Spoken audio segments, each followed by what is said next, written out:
Обогатительная фабрика номер 14 в Айхале Мирнинского района поставленные задачи на минувший год выполнила на 100%. На участках внедрили новое технологическое оборудование, начал работу обновленный класс по охране труда. Также проведена модернизация технологического процесса.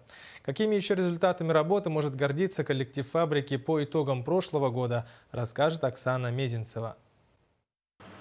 В 2014 году на обогатительной фабрике номер 14 плановые показатели по основной и товарной продукции были выполнены более чем на 100%.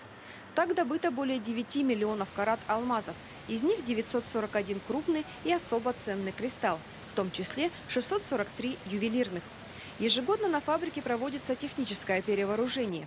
В 2014 году на предприятии внедрили 11 рентгенолюминесцентных сепараторов нового поколения, 4 высокочастотных грохота.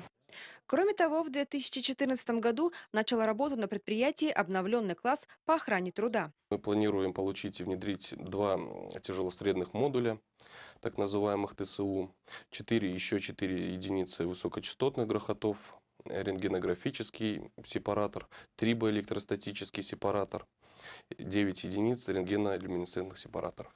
С привлечением специалистов Института Якутнепроалмаз в 2014 году были проведены испытания сепараторов нового поколения. В настоящее время продолжаются испытания высокочастотных грохотов.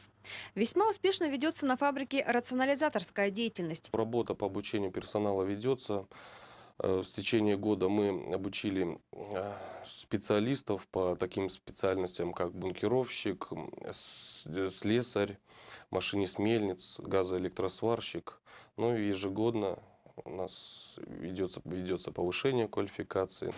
В 2015 году основная задача, которая стоит перед руководством и коллективом фабрики, это выполнение плана по добыче алмазов.